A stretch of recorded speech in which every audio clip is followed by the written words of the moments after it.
How are my peeps doing today? How are my peeps doing today? Anyhow, folks, welcome aboard. E2247 is in the house. Eric Hayes is in the house. Yvette Avery Herod, our beautiful United Workers. What is it? Anyway, it's in the house. We let's see. I think I got that fixed now. It's clear now. The audio, I hope. Bridge MCP, Yvette Avery Herod is in the house. Bridge MCP says, did I get the glasses? Yes, I have my reading glasses, new ones, plus extras. And in case one breaks, I'm ready to go. Additionally, folks, these are all temporary because I'm waiting for all the cataract stuff to get evened out to make before I go get a prescription. Because what I want is to get that prescription that I don't have to be. I can see far now. I couldn't see far before. I can see far now, but I have to use these to read. I want to get the glasses, not bifocals that don't look like bifocals. That's what I want to do. Anyhow, who else is in the house? We also have AVQ, El Senor Rotnin is in the house. Welcome, my brother Rotnin. We also have in the house, I don't know. I think I called everybody up.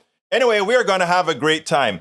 It seems like, as Michael Ledo told me a couple of days ago, I was premature in thinking that my good friend was going to win. Helen Gim was going to win the race. She didn't win the race, but she gave the winner a gracious speech to, she didn't pull it out. It seems it's hard to beat the Democratic machine in those places like Philadelphia, those places in the Northeast. They have a strong Democratic machine that pays people to go around and make sure others vote, something that progressives have a hard time investing in, even though they need to do so. So anyhow, John Cotter is in the house. He says, hello, PDR Posse. So is Brother Carl Cox is in the house as well. Welcome to Politics Done Right. We are going to have a good show for you today. Egberto looking starry-eyed. I hope so. I went and bought these cheap glasses to carry me over for the next few weeks till I get some real glasses based on whatever prescription I can get. Anyhow, the title of the show today is going to be, and I'm pulling it up right now, MAGA doesn't mind losing. At last, MSM calls out Texas healthcare, meaning mainstream media calls out Texas healthcare, and Hasan, meaning Mehdi Hasan, on fascism. And the subtitle is, Michael Steele clarified that MAGA does not mind losing in the short term. Texas TV station, meaning Channel 13, station finally shows the evil in healthcare within the Texas Legislature. And I must add, they did a great job. They did a great job in presenting it to the people. We have to do this over and over and over again. Mehdi Hasan has good news about where fascism is going in the country. Egberto, you want progressive glasses? Nice name. Oh, I like the name, girlfriend. I like the name. Progressive glasses.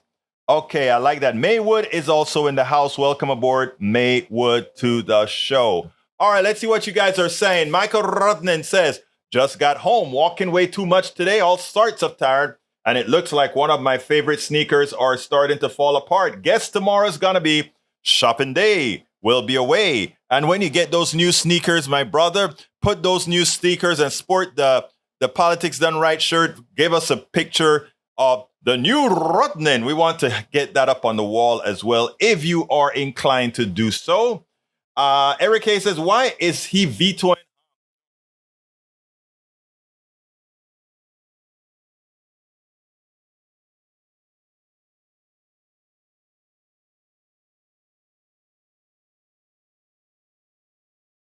Did it go bad again? Let me see. All right, using these nations. Okay, I think it came back. Let me read that again. Joe Biden issues a rear veto on Tuesday against a bipartisan measure that aims to reinstate tariffs on solar products from Southeast Asian companies after U.S. officials found China companies using these nations to get around trade rules. The measure passed by the GOP-led House and Democrat-controlled Senate bets against American innovation. Biden said in a message from the White House announcing the third veto of his presidency, whatever lame excuse he lets adversaries win, remember the spy balloon debacle. I don't think the spy balloon stuff was a debacle. I think it was a debacle for you guys, you know, for the guys. You need to find something. Now, with respect to putting tariffs on China, I wouldn't put the tariffs on China right now. And let me tell you exactly why. I would invest like hell and subsidize American companies that are doing solar right now. But if we want to keep the prices low on solar panels as we rebuild what the private sector has destroyed by shipping all our production overseas, we need to let in all those panels. Otherwise, we will get that word that you hate. Inflation is simply the increase in prices. As soon as we put tariffs on those solar panels for the entire country, raising prices, and the prices that, if you think the prices to put solar panels on your home are going to go up, then you get the Republicans saying, look what inflation is occurring. Solar panel prices has increased. You guys think you're smart. You want the guy to shoot himself in the foot. Biden did the right thing. The Senate, the Democratic Senate was silly for taking up that measure. If they wanted to take up that measure, they should have subsidized that in some intelligent fashion. So no, the president did absolutely the right thing there. The Senate absolutely screwed up. They were selling out to the corporatocracy in this particular respect. Notice I said in this particular respect. You don't have these blanket policies. You have policies that are based on how it affects the American citizenry. And at this point in time, our solar panel industry is not ready to compete, but we want solar panels now. We want solar panels now. So if China is flooding the market with cheap solar panels, I say let them do it, and we can subsidize the American companies to encourage them to keep building and building and building to compete. In other words, don't put a tariff on the panels. Invest in American companies to right size the down price that those panels are going to have. Yes, we want some economic engineering here, sir. Economic engineering here, yes, we want it. It's called Economics 101, and it's called environmentalism. Thank you. All right. Eric also says murders are let out. Murders are let out. I think you mean murderers are let out on low or no bond, and this person gets 4 million bond. Help equate this. Both are gross and wrong, as there is violence. How you spin this for Lena will be interesting. I haven't read it. You'd have to put more in there. I'll read it some other time. Looks like they have to deal debt ceiling all around. Mr. B waited too long, and ultimately his administration fault. That's a joke. I don't want him to negotiate. I want him to issue the 14th Amendment. If he negotiates, progressives actually going to take a loss, okay? Because that's what the right is coming for. The right is coming to make sure that some of the policies that progressives are wanting, they want to take away some of the environmental things that we put in there. They want to give back some of the, or most of the things that haven't been spent yet with the what is it called? The pandemic relief, all these bad things they want to do. They're evil. All right. Let's see. Winner, chicken dinner. Oh, I love that. Winner, chicken dinner. Sounds good. You gonna give me a chicken dinner, Eric? All right. Let's see. Eric Hayes, boy, Eric, you're filling my stuff up. Bree says, Egberto, you want progressive lenses? Yes, I do. Yes, I do. Yes, I do. Progressive glasses, see near, far, etc. No lines. I'm going to look into that, my dear, beautiful lady. Audio, better. Yeah, it seems like there must be a short. I'll play with it later on so that I can figure out if I need to get a new cable or not. I hope not, but I have extra cables for this.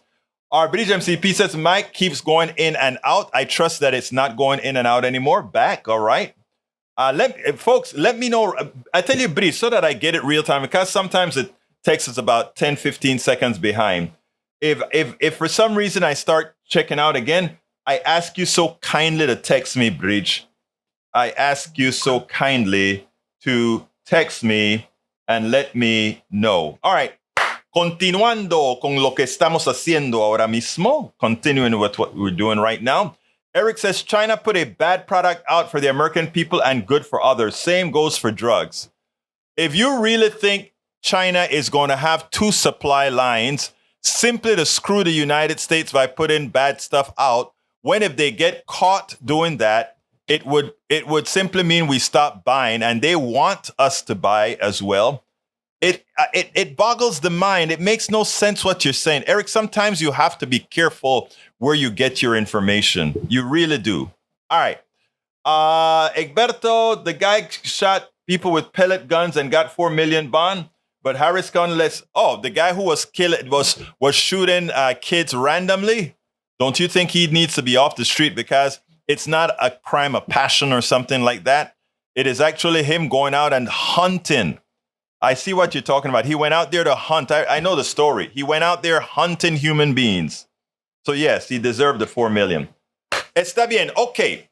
The first video I'm going to show is I want to give when the MSM does a good job, like the ABC, CBS, NBC, or local stations, I want to give them kudos because I want to ensure that they continue to do those things.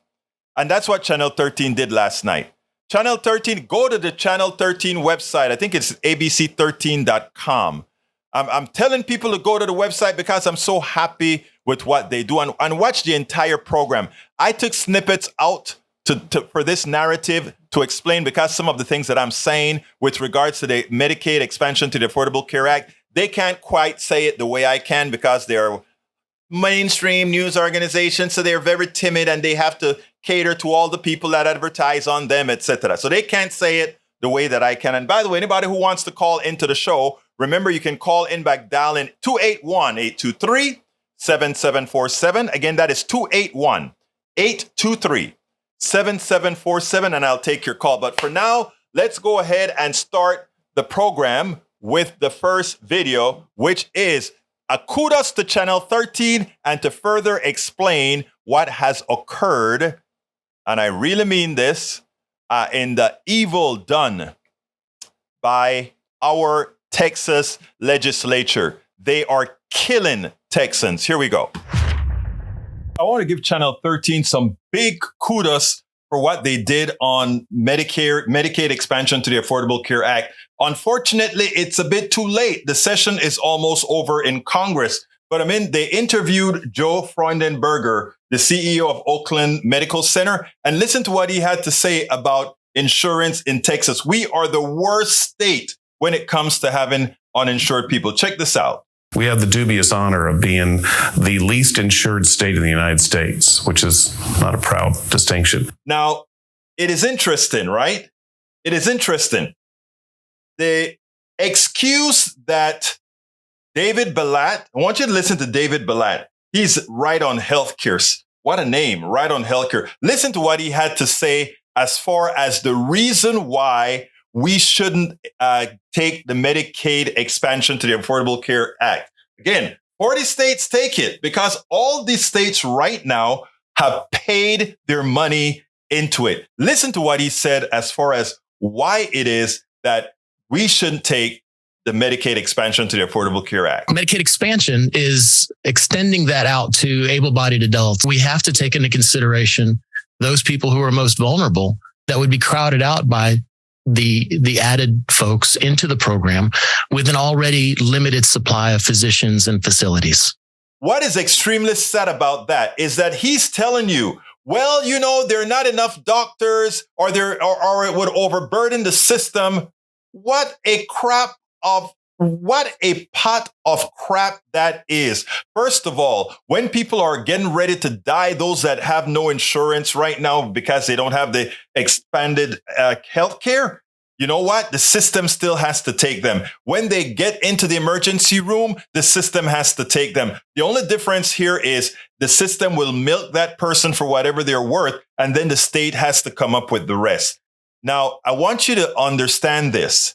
This is the most inhumane thing one could possibly do to give as an excuse that you are not going to provide health care to some because for some unforeseen reason, they won't be able to be seen. And it seems to me like what you should be saying is, if we don't have enough doctors, get doctors trained. If our healthcare system cannot take care of the people within the country, then we have a failed healthcare system. If the services that your country provides cannot handle everybody in that country, it is a failed system. You cannot have the best healthcare system in the world if, for some reason, everybody doesn't have healthcare. Now, if you want to understand what's worse in this entire system, understand this.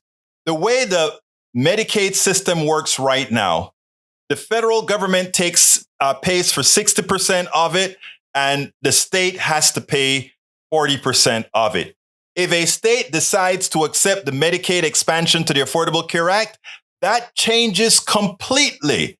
The state will have to insure more people, but the state is only responsible for 10% of the cost. The federal government is responsible for 90% of the cost. Why is that?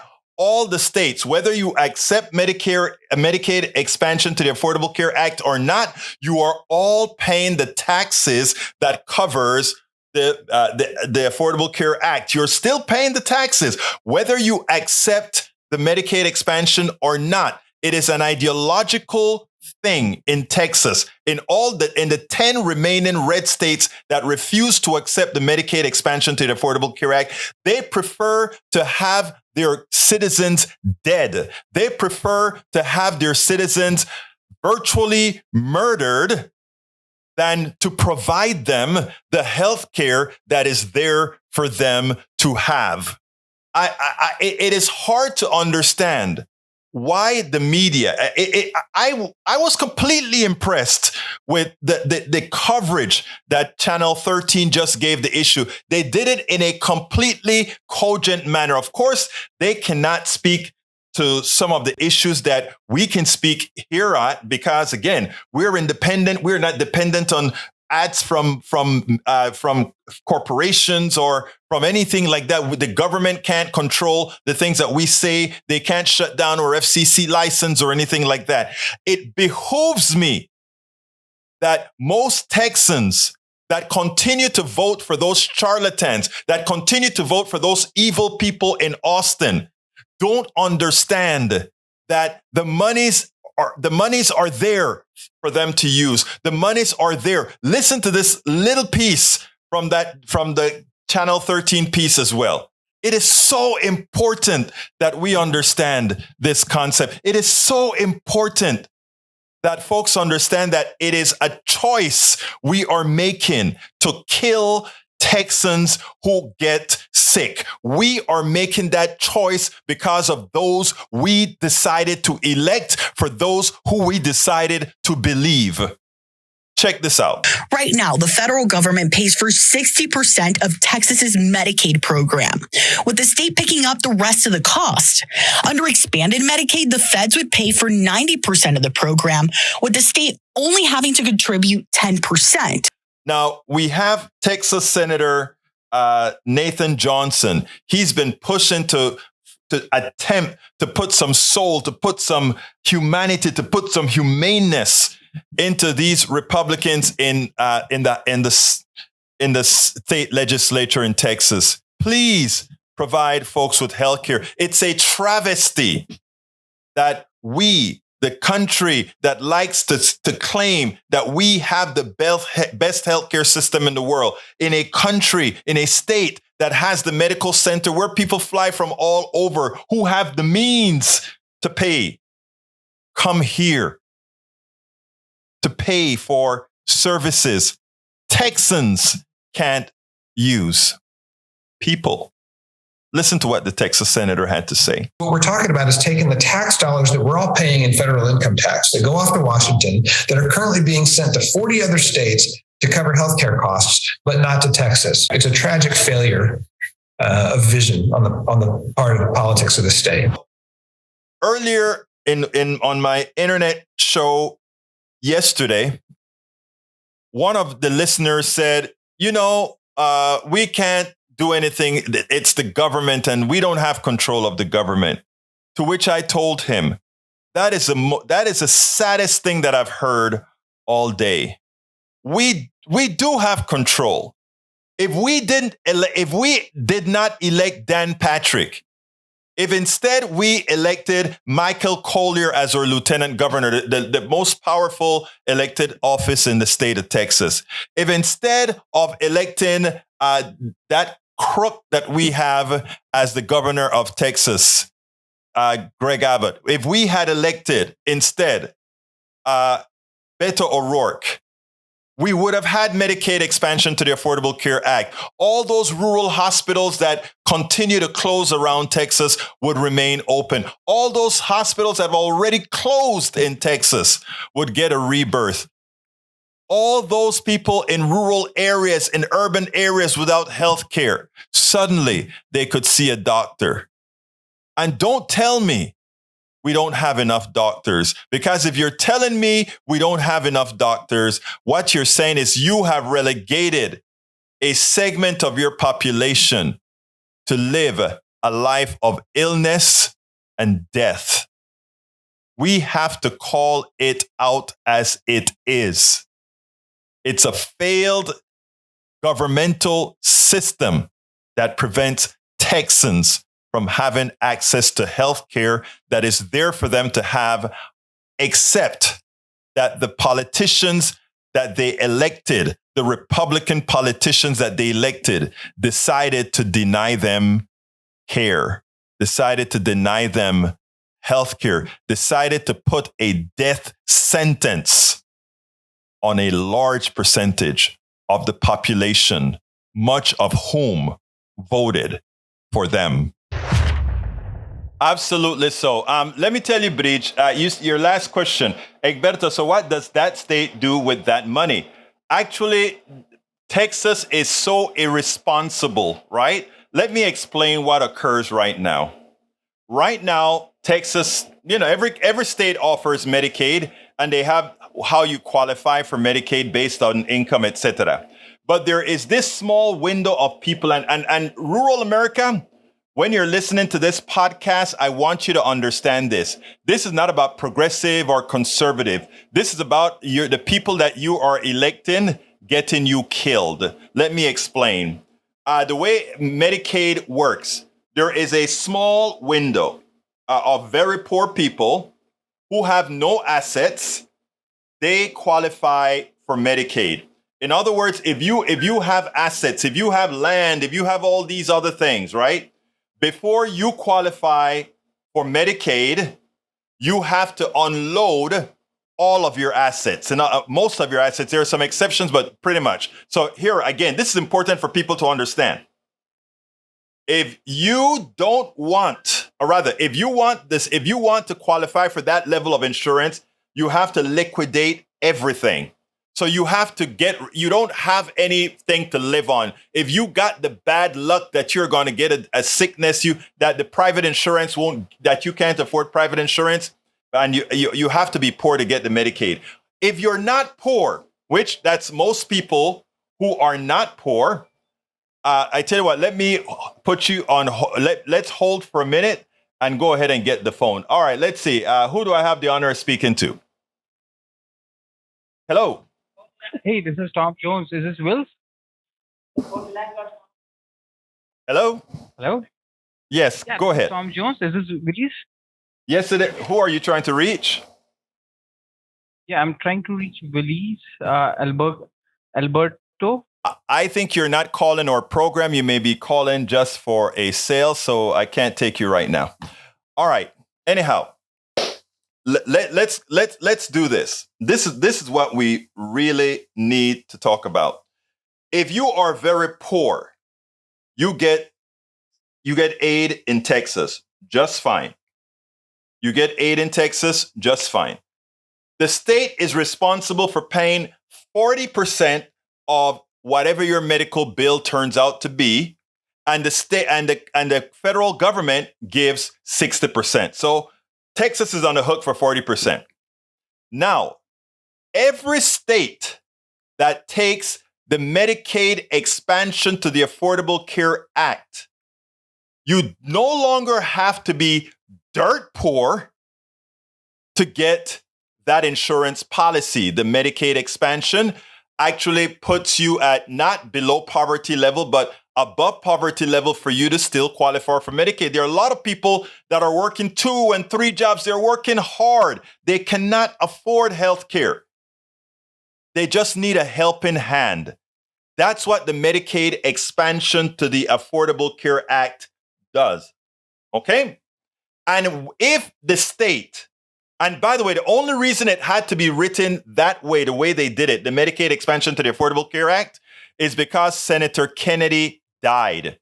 Senator Kennedy died before all the machinations could come up. And since they had to pass the law in 2 pieces, one that required all 60 votes and one that required just a 50-vote majority, 51 votes. People don't understand all these technicalities that occurred. Anyway, so if you are not super poor, you're working hard, you're making it, you just can't afford health insurance, then you can go ahead and get, if you take the Medicaid expansion to the Affordable Care Act. But it's even better for Texas, because if you get the Medicaid expansion to the Affordable Care Act, Texas at that point now, they only pay 10% of the Medicaid bill, and the federal government pays 90% of the bill. So Texas is being fiscally irresponsible by not accepting the Medicaid expansion to the Affordable Care Act, because for this amount of people that they're accepting, they're paying 40% of the bill. If they just went with the Medicaid expansion to the Affordable Care Act, they only pay 10% of the bill. It is bewildering that just because of ideological reason, and that ideological reason becomes a sense of evilness. I want you to understand this. I need you to understand this. It's the evil in the legislature in Austin why many Texans will die. Many Texans will die because Dan Patrick, because Greg Abbott, because the Republican legislature decided for ideological reasons they will not give their citizens that health care. And now because they would not give their citizens that health care, guess what happens? People can't go to doctors at rural hospitals. So what happened to the rural hospitals? They close, which is what's been happening around the country. In the red states, that is. Rural hospitals closing. And just as a matter of information, Bridge MCP, Texans are already paying into the federal government for that Medicaid expansion to the Affordable Care Act. They just get nothing in return. They get nothing in return for all the taxes you pay on your monies. All the taxes every Texan pays go straight into the coffers of the United States.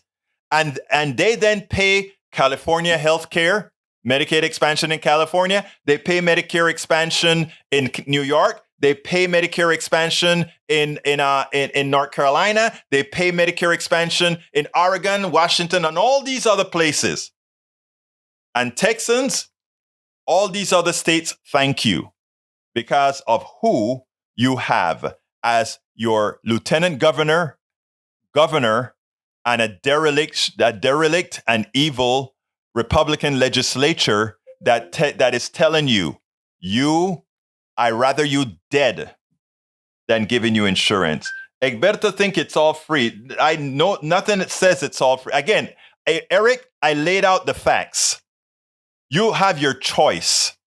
You can decide to accept it or not. And those who decided not to accept it, they're killing Texans. There are no two ways about it. They are killing Texans. And if you're happy with that, if you can go to church on Sunday, if you can go to your synagogue on Sunday, if you can go to your mosque on Sunday and feel it's okay that there is an insurance policy out there for that an extra 1.4 million Texans can take advantage of. But for ideological reasons, you're saying, absolutamente no, I don't want to take it because it's Obamacare. If you can say that and think you're humane, if you can say that and think you're not evil, then good luck to you. Because that is the definition of evil. That is the definition of insanity. That is the definition of fiscal irresponsibility. And that finally we had a mainstream media station lay it out for all Texans to see. And for them to also, one of the adversaries of this, for them to come out and say, oh, we don't want to take that Medicaid expansion because too many people are going to see the doctor. That is equivalent to saying we don't want too many people seeing the doctor. So if all the people that need to see the doctor can't see the doctor, then they die. Lee Grant says, Egberto, you complain about Texas as a debtor state being subsidized by blue states, but this expansion will increase that supposed indebtedness. Who cares? It saves lives. When it comes to healthcare, I don't care about debtor or not debtor. I want every Alabamian. I want every Louisianian. I want them all to get healthcare. At this point, it's not about debtor and all that kind of stuff. I also want Texans to start raising their taxes in such a manner that they can pay teachers more, that they can pay their workers more. So no, it is evil. And all that support them, everybody who has voted Republican in the state of Texas has voted to kill your neighbor. There's no two ways about it. You may not have done so. You may not have done so that you wanted to do it, but now you have the information. So the next vote you make, after listening to Politics Done Right today, after listening to what Channel 13 had to say, remember, you know now, anybody who votes for the Republican legislature, you know now that a vote for your Republican legislature is a vote to kill your neighbor. There's no two ways about it. There are absolutely no two ways about it. And when you go to church on Sundays and you're asking Jesus Christ for forgiveness, you're asking God for forgiveness, remember, you must also ask him for forgiveness for being an accessory to murder.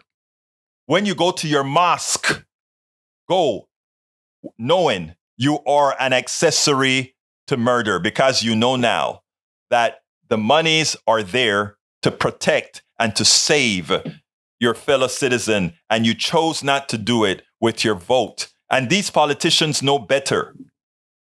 Michael Rodney said, Gilberto, poll conservatives about Affordable Care Act, then poll conservatives about Obamacare. I'll bet you get a noticeable gap. You do. We've done that test before when it was called Connect Care in Kentucky. They didn't call it Obamacare in Kentucky. They were one of the first red states to accept the Medicaid expansion to the Affordable Care Act. They just called it Connect Care. All right, let's see what else we got. We've successfully endured birth of the universe, creation of stars and galaxies, formation of the living earth, and rise of human consciousness. Now we got to deal with cruel Republicans. Watch the waste. That's E2247. Let's see what else. What did I miss? Let's see. Bree says the people that need in Texas can't move to another state. That's the thing. People in need, they're frozen where they're at. But what they're not frozen about is going out to vote. But we have to go where they're at so that we can inform them of the truth. And if they know the truth, then they'll vote appropriately. But we have to constantly let them know the truth as opposed to the lies that are coming over the airwaves.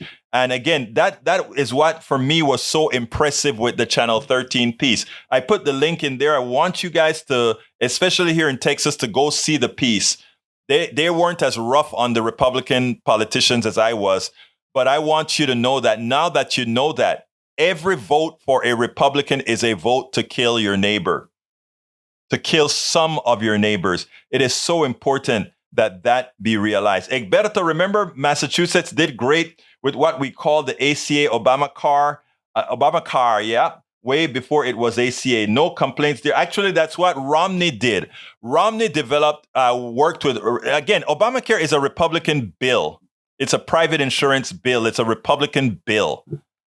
And it's only when Obama adapted it and Democrats adapted it that somehow it became a problem. But it's a bill that Republicans had wanted long time ago because it still expanded on using private health care, et cetera, health insurance. They don't tell you that, and the media doesn't come out and tell you these truths that need to be told. All right, change the subject. It's time for us to move on to the other thing. Michael Steele has a message for, well, before I go, a message on MAGA losing. I don't know if you guys realize yesterday, the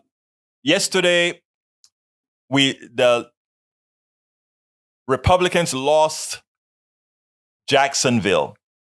Every major city, they lose. Okay, so let's go ahead and play that, and then we'll take it on the other side. We know Republicans have been losing races left and right. All the those who believe that Donald Trump won, the MAGA folks, they've been losing all over the country. And many see that as being, oh, MAGA is going down. And sometimes I think that as well. But Michael Steele said something that's interesting today. Today they lost the last large city controlled by Republicans, the top 25 controlled by Republicans. They lost it in Florida today, in the home of DeSantis. And, everybody's saying, look, they're not winning. They continue to lose. Michael Steele, the former chairman of the Republican Party, sees a bit differently. I want you to listen to what he had to say, and then we'll take it on the other side. He doesn't even have the skills to get fellow Republicans that he endorsed elected in Florida. Tonight, there was a huge upset in the Jacksonville mayoral race. A Democrat won. Okay. A Democrat has not won there in ages. Joe Scarborough, who should have been asleep, but was awake, and he tweeted this: Democrats just flipped the biggest city Republicans controlled, and they did it in the heart of DeSantis country. Trump's Republicans keep losing in places like Jacksonville, Wisconsin, and Kansas. How long will they keep driving their car off the cliff? What do you think? It's not even, what's funny about that? I love that analogy. For me, it's like they don't really drive the car off the cliff. Is they drive the car to the edge of the cliff, and then they take it apart and throw the parts over the cliff. It's just because that's what they're effectively doing in all of these little races that are adding up to a lot of losses. But they don't see it that way. This is not so much in the traditional sense of winning and losing. This is about how you, over time, amass a degree of power that forces your will and your way on the general populace. And we've already begun to see some of the effects of that. So, I think we need to be careful instead of looking at this as a balls and strikes kind of game. The Trump people are playing long ball here. They're not trying to win it all in one election cycle. They have systematically taken control of the RNC. They've systematically taken control of boards of elections, school boards across the country. Look at the big picture and understand exactly what's happening instead of focusing on one little horse race. Not diminishing what just happened in Florida, but just recognize they're not as put out as you may think they should be, because, okay, that's a loss in a longer game of winning. And that from them is the end game. I'll be honest with you. I never thought about it as, I've thought about them playing the long game, but I never thought of the long game including losing. Because in losing, they're also breaking the system that they themselves hope to rebuild. Interesting. Michael Steele, I think, nailed it. And that's why, in as much as they keep losing, they continue to push the same crap. Because they figure at some time it's going to turn around. They figure at some time it's going to turn around. Michael Rodden says Medicare for All would save Americans $500 billion per year. We are already paying insurance premiums, co-pays, deductibles, routinely getting denial of coverage. Medicare for All would fix all of that. Your increased taxes would be less than what you're paying in private coverage, while making sure you get proper healthcare coverage. Peace of mind, unless you are distrustful of government, while simultaneously loving being under bootle of the very corporations that are price gouging you. Actually, that couldn't be said any better. We have to start understanding the truth. We need to start understanding the truth. There is health insurance does not belong in the private sector. It's only there in the private sector to skim your money, to take your money. It's a hard sell for people because what Republicans have been successful in doing is, first, you have to make the government unbearable to some. So you discredit government. You've got to get government discredited. Okay, you have to get government discredited. And that's what they've spent years doing. And then if you get government discredited, when you say, okay, we're going to give healthcare to all that is run by the government, suddenly, oh, no, we can't have anything running with the government. Look at how they run the post office. And again, the post office is run very well. The post office has every address of every person in this country. And they can get before it was taken over by the clown that Donald Trump put in office, they could get a first-class letter to just about any part of the United States in a day for 50-something cents. FedEx and UPS can't do it for under $5. Think about that.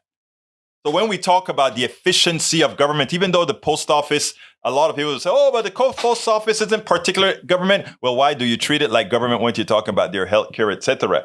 You know, you know who delivers to places that UPS and FedEx won't go? The post office. The post office is much more efficient than UPS. The post office is much more efficient than FedEx. All the technology that they use at the post office, developed and tested, bar scan reading in real time, all these things, then skimmed off by the private sector. And then we want to take the lucrative portions of the post office. We got to keep them there because it's constitutional. But then we want to rip off the parts of the post office that makes the most money. Folks, we've been had so many times, and just because we are so ill-informed, just because we know so little, and just because we are willing to accept what corporations tell us, which they're doing it for themselves, as opposed to somebody like those of us in this media form that have no axe to grind, none whatsoever. It's amazing, but people are getting smarter. They're getting smarter, and we are going to keep doing what it takes to inform. We will never stop. We'll keep informing. Danielle says, I'm proud to announce I have been voting to kill my neighbors 30 years. Not much success. They're still alive. That sounds like something you would say. No, I want people have to hear some of this brief, some of this. Okay. Let's see. Daniel Ledo doesn't recognize that jokes like that are what brands you as deplorable. That's actually true. Let's see. Attention, Daniel. What a twisted comment. Yeah, hey, look, again, Donald Trump made doing that kind of commentary vogue. That's what Lord Trump has done. That's what Lord Trump has done. All right. Last video of the day. It's about Mehdi Hasan. We've been concerned about fascism in this country as Donald Trump has been trying his utter best to institute a fascist ideology that has a nice taste on it. And how does he give a fascist ideology a nice taste? By tempering it with a tint of white supremacy. But you know what? it's not really working too well around the rest of the world. I want you to listen to my good brother, Mehdi Hasan, and then we'll take it en el otro lado. Mehdi Hasan, one of the reasons I like a lot of these journalists that see things from the external point of view, etc., is that they're not insulated as many of the journalists here are on these different networks. Mehdi Hasan is a great example. He was able to take a look at fascism. You know, we are thinking right now that, my God, the world is moving toward fascism because the United States is with Donald Trump and MAGA. But what he's pointed out throughout the world right now is that fascism is not on it was on the increase, but now it's really on the decline. Check this out, and then we'll take it on the other side. I have been warning about the threat to democracy since I joined this network. In fact, the very first edition of this show that I guest hosted back in the summer of 2020 began with me saying the F word, fascism. And regular watchers of this show and this network will have heard a lot in recent years about the creeping threat of authoritarianism worldwide. And it's true that we find ourselves at a precarious time in the fight against autocracy.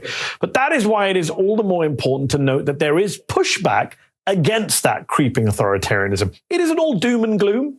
Following this weekend's elections in Turkey, for example, President Erdogan, a model for would-be authoritarian strongmen worldwide, will be forced into a historic runoff election next month after he failed to clear 50% of the vote. Erdogan, in many ways, is who Donald Trump wishes he could be. During his 2-decade rule, he has eroded key freedoms and rolled back democratic rule. And to be clear, Erdogan could still win. In fact, he's likely the favorite to do so.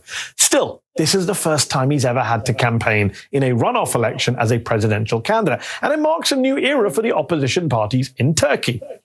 Meanwhile, over in India, Prime Minister Narendra Modi's far-right ultra-nationalist governing party suffered a key defeat in a state election in the country's south over the weekend. That sets the stage for the opposition there to put up a real fight during next year's general election.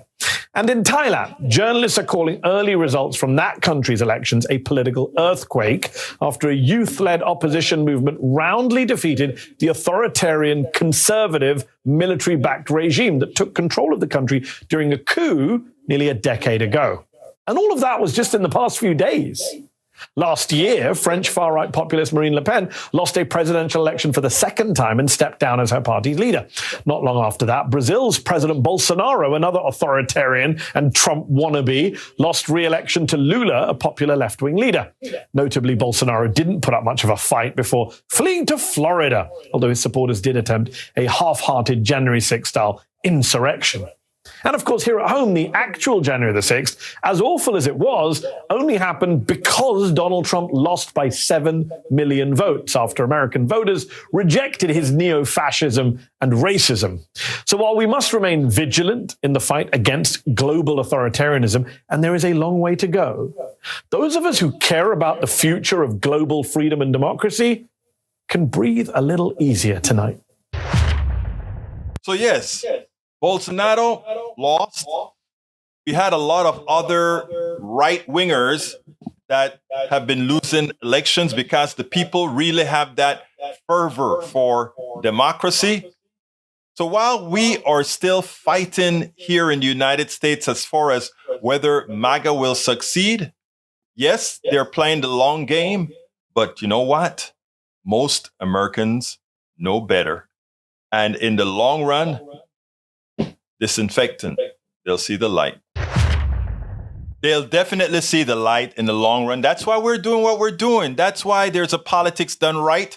That's why there is the majority report. That's why we're doing all of this. So anyhow, folks, it's time for me to go ahead and ask you to support the program. So please go ahead. If you have the wherewithal to support us as best you can support us at politicsdoneright.com/PayPal with whatever contribution you want to add, or you can support us at politicsdoneright.com/Patreon. Patreon, we need a whole lot more patrons to really sort of finally start hiring some folks to help out around here. You can support us at YouTube by clicking that join button on YouTube. It's very inexpensive. Would you mind buying us a coffee a day or two? So let's go ahead and go to politicsdoneright.com/YouTube. If you're not on YouTube and you want to join the PDR Posse over YouTube, you can also join the PDR Posse at Facebook by going to politicsdoneright.com/Facebook, politicsdoneright.com/Facebook. Alternatively, you can go to our store, get some T-shirts, etc., to show to help promote the program everywhere that you go. politicsdoneright.com/store, politicsdoneright.com/store as well. We sell our books, and I'm sure you'll get a lot out of our books. politicsdoneright.com/books. Have a great one, Michael Rudnin. Thank you for being here.